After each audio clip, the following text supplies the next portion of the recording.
അറിഞ്ഞില്ല ഞാൻ കൃഷ്ണനെ ചേർത്ത് പിടിച്ചാൽ ഇത്രത്തോളം പൊള്ളുമെന്നുള്ളത്. കൃഷ്ണനോടുള്ള വിശ്വാസം കൊണ്ട് തന്നെയാണ് ഈ വരയായിട്ട് മുമ്പോട്ട് പോയത്.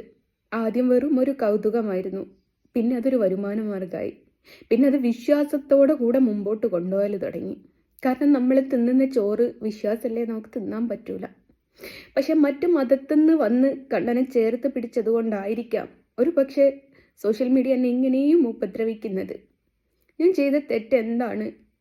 മറ്റൊരു മതസ്ഥയായിട്ട് കണ്ണനെ ചേർത്ത് പിടിച്ചതാണോ ഞാൻ ചെയ്ത തെറ്റ്? അതാണോ നിങ്ങൾ എന്നിൽ കാണുന്ന തെറ്റ്? പലരും പറയുന്നു ഞാൻ ഹിന്ദുക്കളെ പറ്റിച്ച് ജീവിക്കുകയാണെന്ന്. ഞാൻ പറ്റിച്ചിട്ടല്ല ജീവിക്കുന്നത്, ഞാൻ അധ്വാനിച്ചിട്ടാണ് ജീവിക്കുന്നത്. ഞാൻ ഉറക്കൊഴിഞ്ഞ് ചിത്രം വരച്ചിട്ടാണ് ജീവിക്കുന്നത്. ഞാൻ വിൽക്കുന്നത് എൻ്റെ കഴിവിനെയാണ്. അത് കണ്ണനായി മാറിയത് എൻ്റെ തെറ്റല്ല.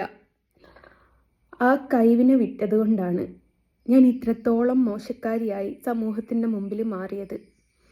രണ്ട് മുഖങ്ങളുള്ള മനുഷ്യരാണ് നമ്മുടെ സമൂഹത്തിൽ. ഇതിനു മുമ്പ് ഹരിത എന്ന് പറഞ്ഞൊരു ലേഡി തലേ ദിവസം എൻ്റെ ഫാനാണെന്ന് പറഞ്ഞു, പിറ്റേ ദിവസം എന്നെ കുറ്റം പറഞ്ഞു പോസ്റ്റ് ഇട്ടു. അത്രത്തോളം ഒന്നും തെറ്റൊന്നും ഞാൻ ചെയ്യുന്നില്ലല്ലോ മക്കളെ. കണ്ണനെ ചേർത്ത് പിടിച്ചതിന് ഇങ്ങനെ പൊള്ളൂന്ന് ഒരിക്കലും ഞാൻ പ്രതീക്ഷിച്ചില്ല.